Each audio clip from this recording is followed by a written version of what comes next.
Hey everyone, you're watching the Esperanza 243. Oh, hold on a second. Okay, just want to make sure I get it right. That's not an insecurity, is it? I'm not gonna go there. Sorry. Anyways, happy Merry Christmas Eve, everyone, for those of you who celebrate Christmas and Yule. Because if I know correctly, Christmas was moved to December 25th to replace the Yule celebration. Which is sad for those who celebrate Yule, but I mean, as far as Christians, it's kinda... Never mind. Anyways, I'm not gonna go there because then I'm remembering an episode of Supernatural. Book reading time. Let's get started.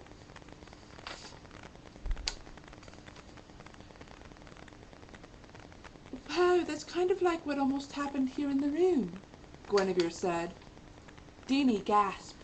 Jimmy, that woman! We have to go, now! He demanded. He closed the family book with a slam and huffed off with it back to where he found the book. Danny, what's wrong? She asked. He walked toward his sister and pulled her in the direction they gave to that woman earlier. Guinevere gasped. Why didn't I think of that? She picked up her pace and kept up with her brother very well. Within several minutes, they came to a hallway that looked rather familiar. Danny looked one way, as his sister looked the other. Guinevere gasped as she vaguely remembered. This way, she said, pulling her brother. 2 minutes later, they bumped into someone. The person looked up and yelled at them. Watch where you are going! It cried. Guinevere and Danny turned and gasped. Oh, thank the heavens! She cried out. Colin! He gasped. I remember you two. Danny and Guinevere, am I correct? The two nodded. We need your help, Colin.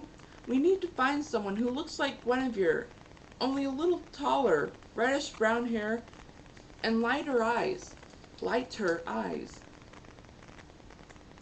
Colin gasped.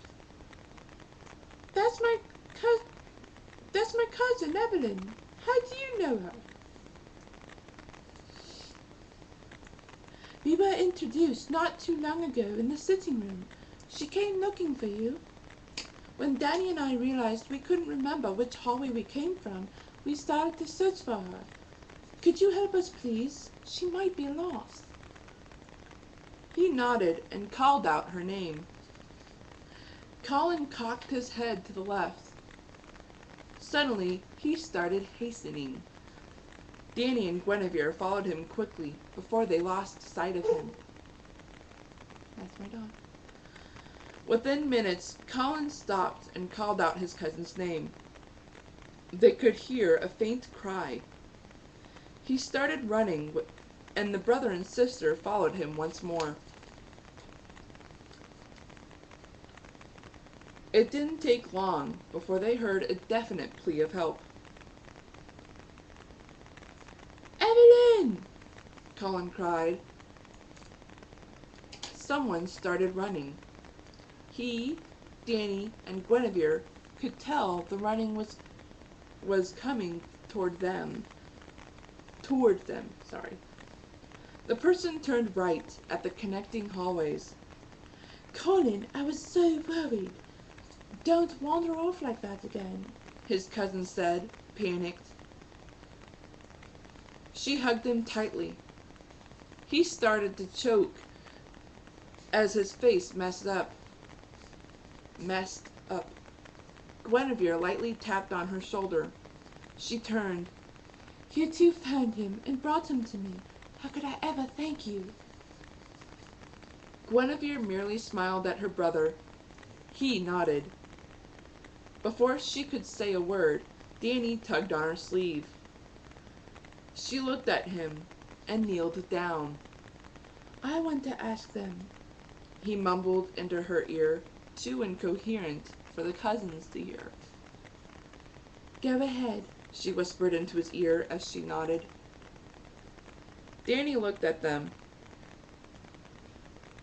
"Do you have a book about the Leatherby family and its legends?" he asked Colin. His cousin was surprised.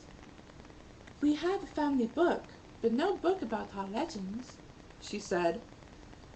Colin smiled knowingly. Maybe Evelyn and I shall start researching soon and create a book about Leatherby and legends," he suggested. His cousin exclaimed and looked at Colin. "That is brilliant! We shall create a new legend about two mysterious children who helped us. What do you think?" she said, turning toward Guinevere and Danny. The brother and sister were nowhere to be found.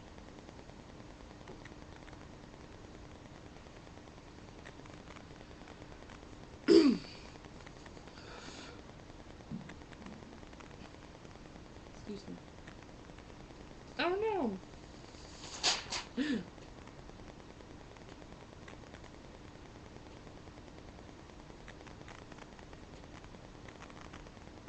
It's already dying. Stinks.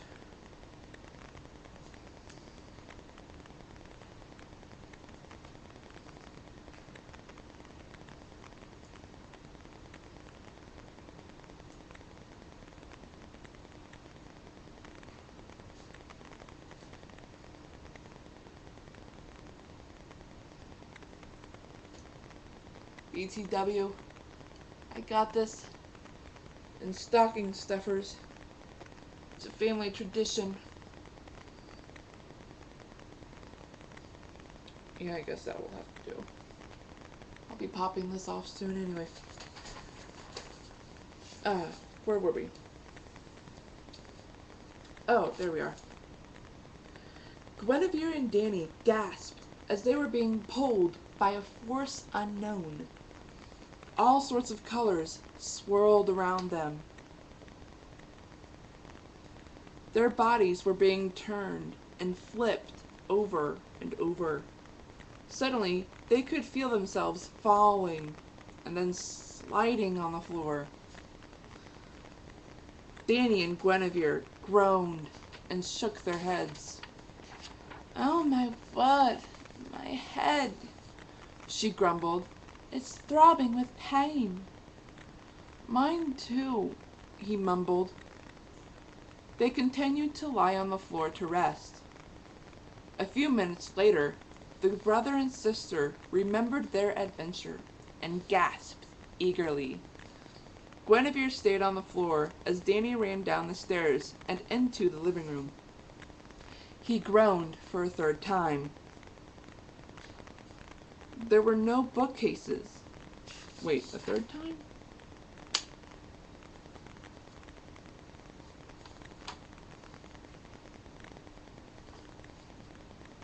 No, a second time. Sorry.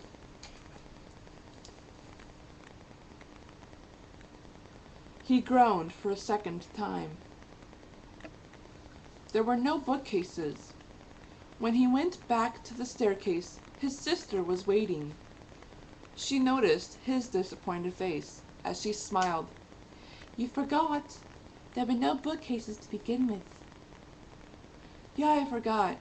Maybe we can ask Lenore if Grandfather has a library," he suggested.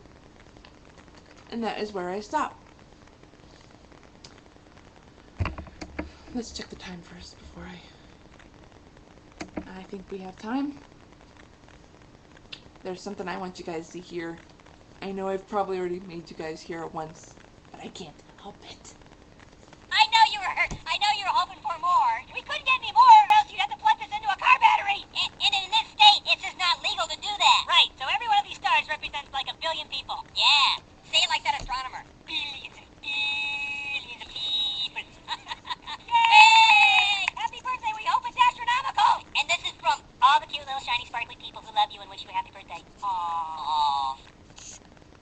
This is from my December birthday. Today is not my birthday. My birthday was the 9th. So, there we go. Oops. Alright, that's it. I will see you guys Monday for the next book reading. This is the S Monster 243, signing off.